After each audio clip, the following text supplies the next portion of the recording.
why I traded in my boat for a chance to win a yacht, for a ticket and a chance of winning a yacht. Topic inspired by the movie Cube. Free on the YouTubes. CUBE. Cube.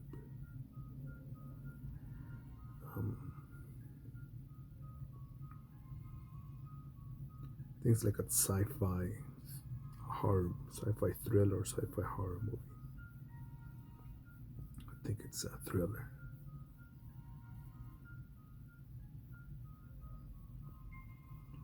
But there's dialogue between two characters. Be careful. Be as careful as possible without spoilers. But an argument shows up, happens, and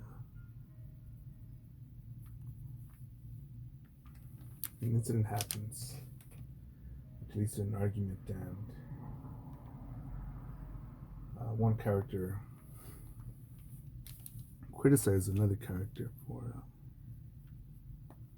having their views, and says something like, you're a professional, you have no kids, you're not married, and you're just complaining about other people's lives because you've missed your own boat. I never heard it put that way, and I've heard stuff similar to that. Oh, you don't have kids, you're gonna die alone. And I think people need to I think people need to go visit or at least look up the term of nursing homes or retirement homes, and realize that there are people that there are grandmas, grandpas, great grandpas, great grandmas that are just not fit, not worthy to stay with their own son, daughter, or relatives. They're like, oh man, let's just throw grandma into a nursing home. Yeah, we'll just pay for it, pay for someone to take care of them. Fuck that. Clean the white.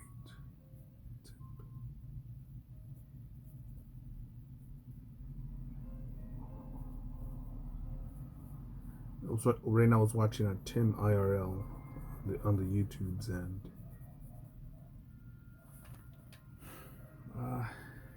it's interesting seeing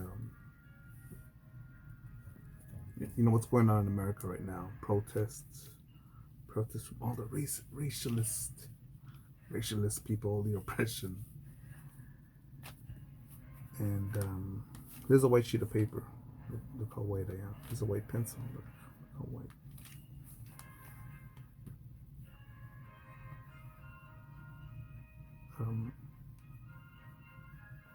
I didn't grow up very cozy, warm, and comfortable.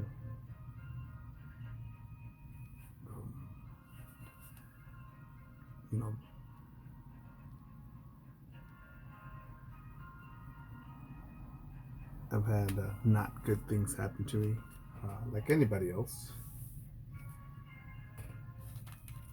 And I've done either a gut check or soul searching, or simply a search for the answer within, and thought, this thing that happened to me, or this thing that I experienced, I'm a victim.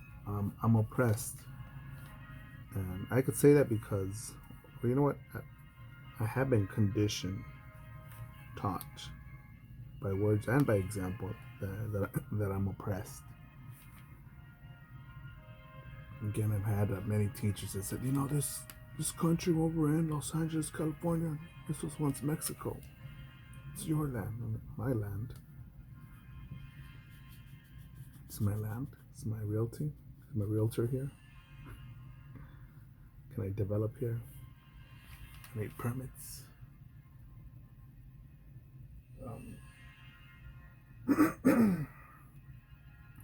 And entitlement and other things that very fortunate in my life that I chose to join the Marine Corps, and had a had a major unfucking a major mental attitude adjustment.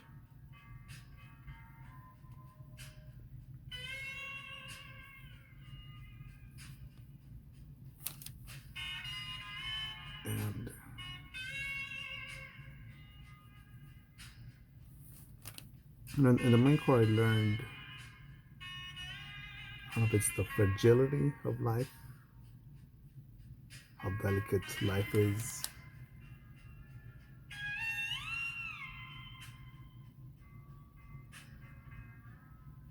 our mortality, or even how insignificant one could live it. One could choose to design it.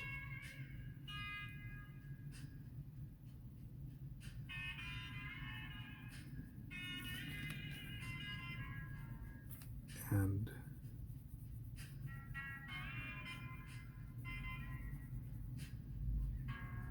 in there my desire for a wife and kids and a house with a white picket fence and an office job where I would wear a suit and tie with Christmas dinners. I didn't desire that. If anything, I thought, shit, man, if I could earn this title when someone who's bigger, faster, stronger comes from a nuclear family structure, nicer shoes, I'll say more prepared in some senses, in some ways, who didn't make it, don't make it. And then seeing other people go through, again, some of the bad things that I've gone through, who chose to seep and marinate on the poison from those poison or negativity or hurt from those things or experiences. And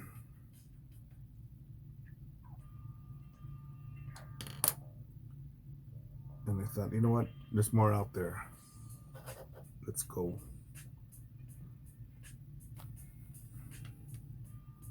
And I've been on that path since. I still am.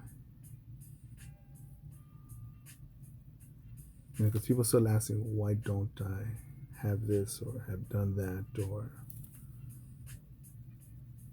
aren't you tired of this or that, or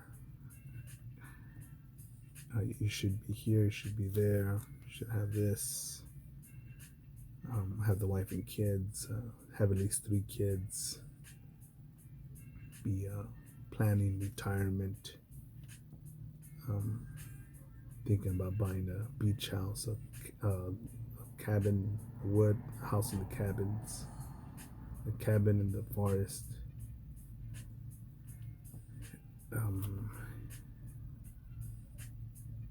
a vacation in a touristy spot, wherever, Rio de Janeiro, or Paris, or Rio de Janeiro, or Paris. And no, that's not me. And I guess I get supplies that are made out of gold, and get an ivory desk.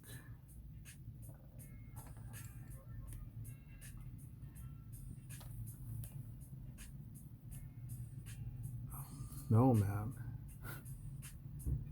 Again, one of the things that I remember a lot, still has an impact on me, and I think I'll watch it again. I'll watch the H.R. Giger documentary again. I think it's called Dark Star. And I downloaded it off YouTube back when when I was up there.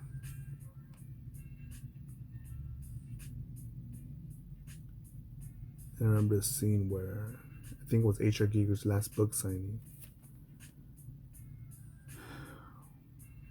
He had a line of people, man, to meet him, and that's not what stood out. Now, what stood out was one guy, a dude probably in his early 20s, who, upon meeting H.R. Giger, getting the signature, he's crying, man. The pleasure, the excitement. And I thought, you know what, H.R. Giger just turned 22 or whatever old that guy was again. And the reason I say that is because, you know, that dude, you know, probably has the book collection, art, inspired by art, inspired his work ethic, and probably so many things that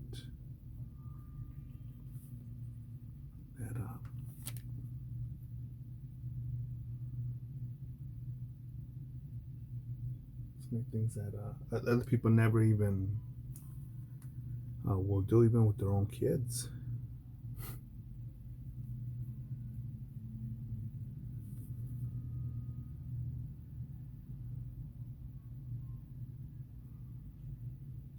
I've seen some reckless parenting.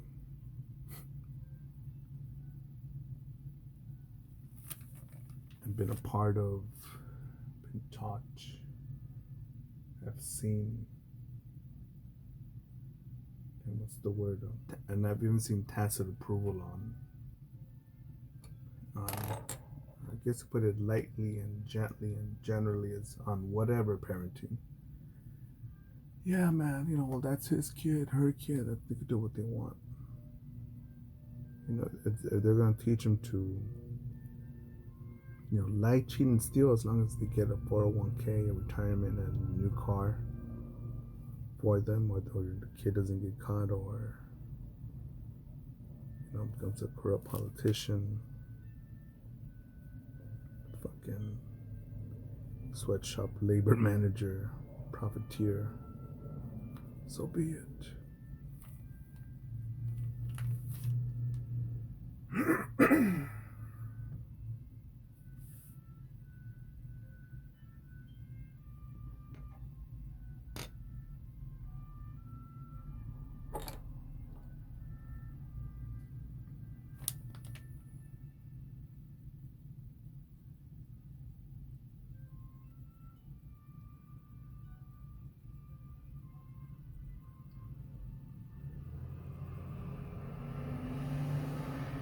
But yeah, I'll say that I give up my boat in life to get a wife, to have kids, and get a regular, that's a scary word too, regular, get a mediocre office job, retire in, 20 years of punching in,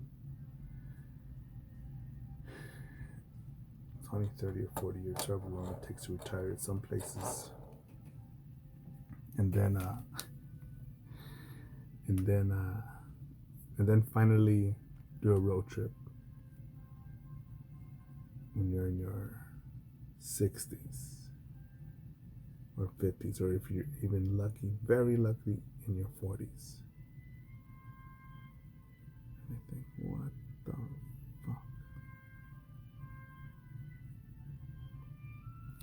fuck? That's not life, man. That's not living.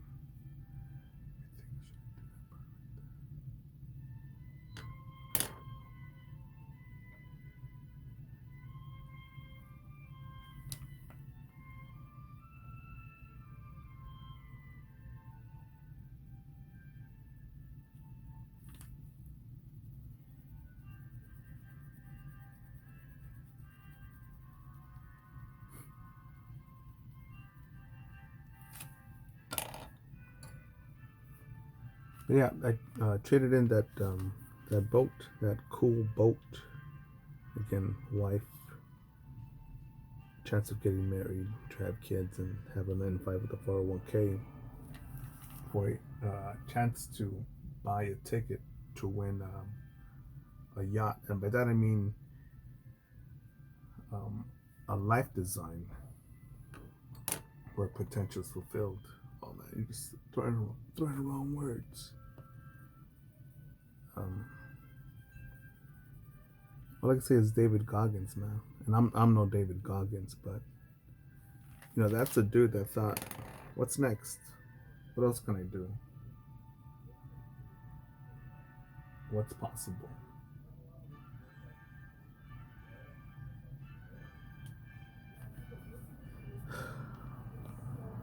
And the calculation that scares me a lot is again his theory that mankind, most of us, majority of us, 99% and more, that we're only using 40% of our potential,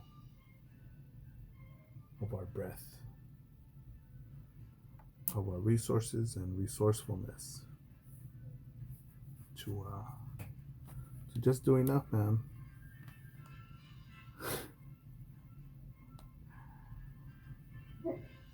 Recently I made a few bucks and I thought, I could just chill out now. Then I thought, no, you know what? If I just work another hour, I could make more bucks. And I did.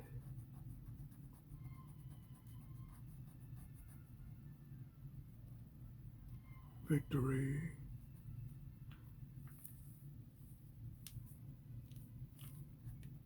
And then I think of people that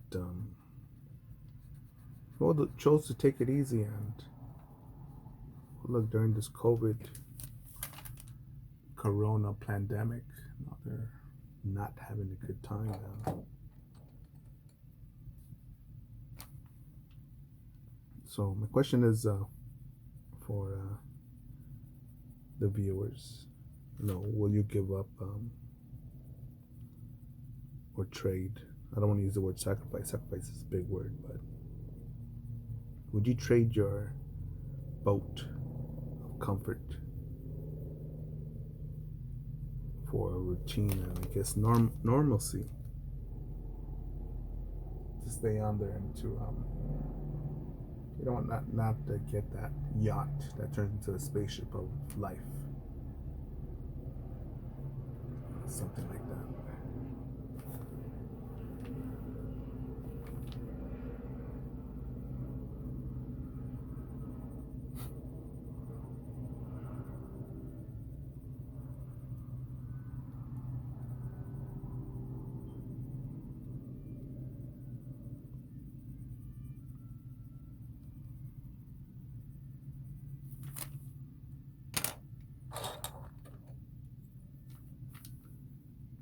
That's it for now, motherfuckers.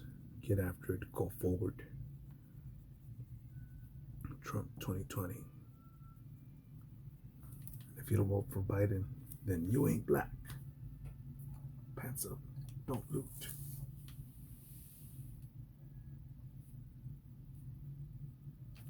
And again, there are no easy days. Just days in which potential was not fulfilled.